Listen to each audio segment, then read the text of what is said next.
Heavenly Father, we come before you today, carrying heavy hearts, burdened by a weight that feels too great to bear alone. You see the profound weariness in our souls, the layers of disappointment that have settled deep within us, and the silent, aching questions we are too afraid to even voice. You understand the painful cycle of hoping with all our might, only to feel let down once again.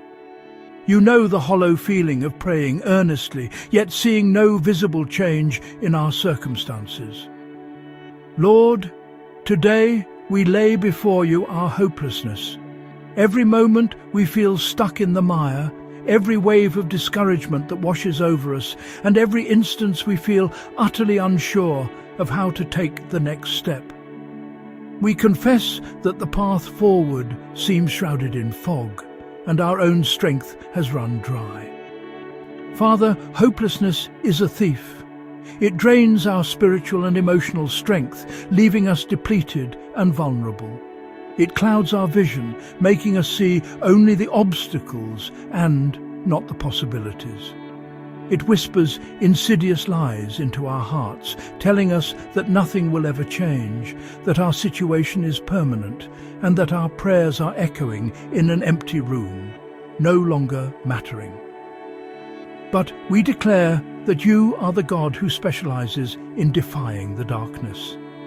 You are the one who brings brilliant light into the most desolate places. Even when hope feels like a distant memory, a faint star in a cloudy sky, your truth remains. You are not distant. You are always near. Your word reminds us in the comforting truth of Psalm 34:18. The Lord is close to the brokenhearted and saves those who are crushed in spirit. Lord, what a profound mystery this is. You draw near not when we are strong, self-sufficient and put together, but precisely when we are broken, fragile and falling apart. Our feelings of hopelessness do not push you away. They act as a signal, drawing your compassionate heart even closer to ours. You meet us in our lowest moments, not with judgment, but with a saving embrace. Then ask yourself, where do I feel most broken or discouraged right now? Do I truly believe that God is near to me in this moment, even when I feel crushed? Father, when hopelessness settles into our hearts, it begins to build walls, convincing us that our current situation is a permanent reality. It paints a future devoid of light. But your truth demolishes those walls. You speak a better word over us through the prophet Jeremiah in chapter 29, verse 11. For I know the plans I have for you, plans to prosper you and not to harm you, plans to give you hope and a future. God, our present circumstances, no matter how bleak they appear, do not have the power to cancel your eternal promises.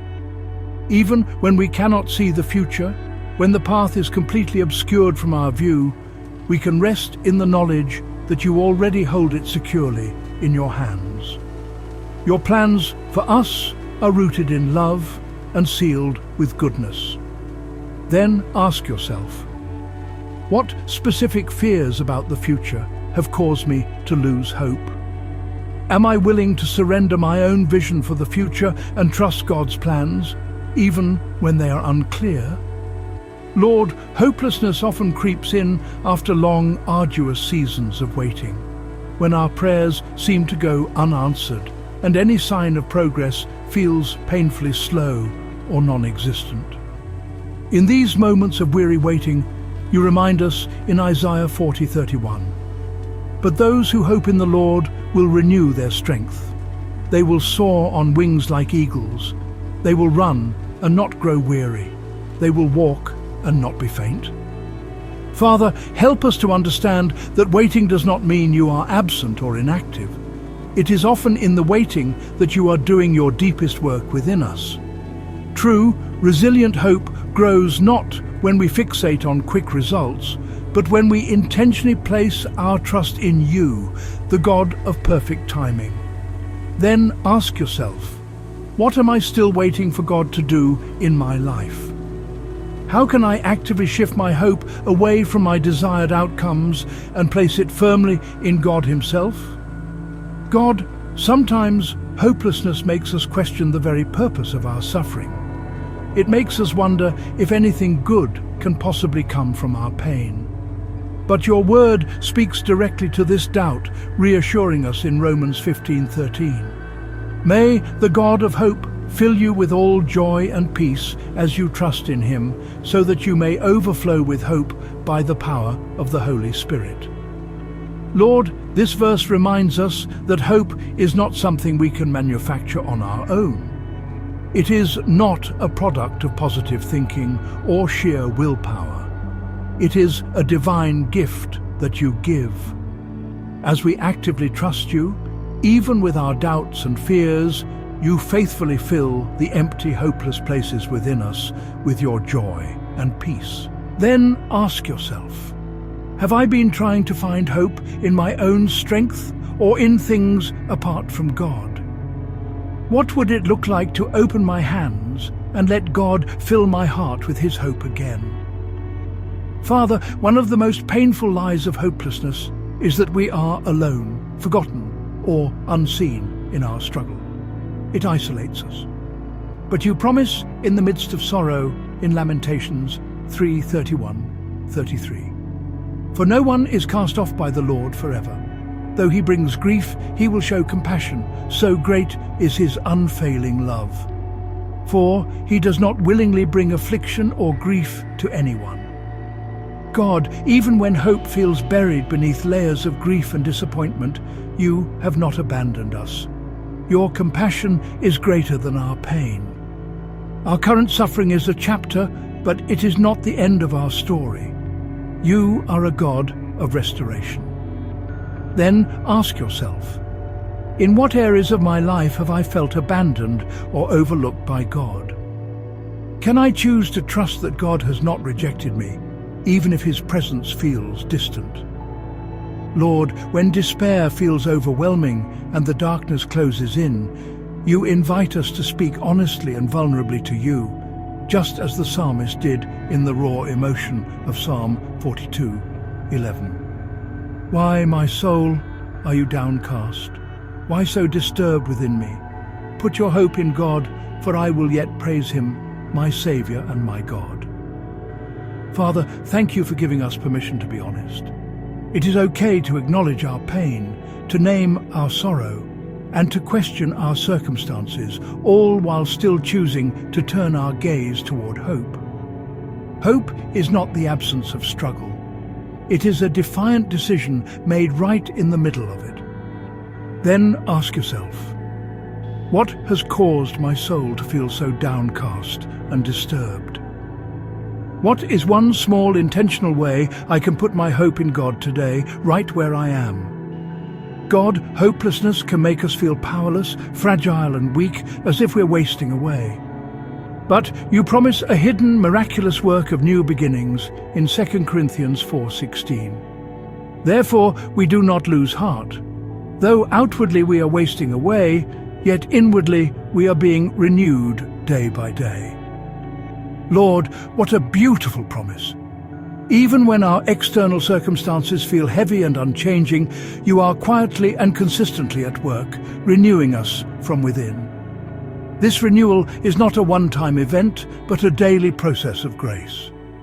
Then ask yourself, where in my life do I most need God's divine renewal right now? Am I open to the quiet, unseen work of God strengthening me from the inside out?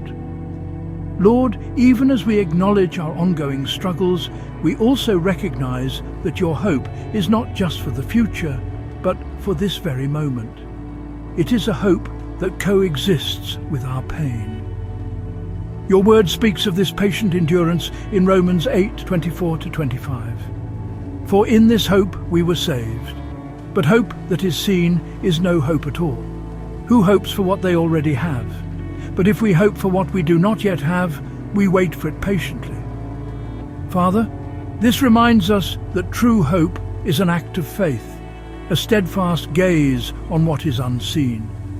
It is the anchor that holds us steady while we wait. Help us to wait patiently, not passively. Give us the grace to live in this tension, to feel the reality of our present ache while clinging firmly to the certainty of your future redemption. Let our waiting be an active, hope-filled posture of trust in you.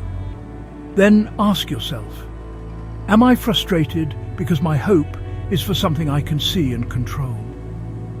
How can I practice waiting patiently for God's unseen promises to unfold? And so, Father, today we make a conscious choice. We surrender every feeling of despair, every chained discouragement, and every shadow of hopelessness. We release the paralyzing belief that nothing will ever change, and we choose right now to place our trust in you again. We cling to the unwavering promise of Hebrews 10:23. Let us hold unswervingly to the hope we profess, for he who promised is faithful. Lord, our hope is not based on our ability to hold on, but on your faithfulness to your promises. If you are faithful, then hope is never truly lost. It is merely waiting to be rediscovered in you. Father, restore our spiritual vision when we cannot see the way forward. Renew our strength when we feel too tired to continue. Plant your hope deep within the soil of our hearts. Not a fragile hope based on shifting circumstances, but a steady, resilient hope that is anchored in your unchanging character. We choose hope. We trust your promises. We walk forward one small step at a time with you. In the faithful and hope-giving name of Jesus, Amen. Support this prayer ministry by liking the video, subscribing, and helping spread God's comfort and hope.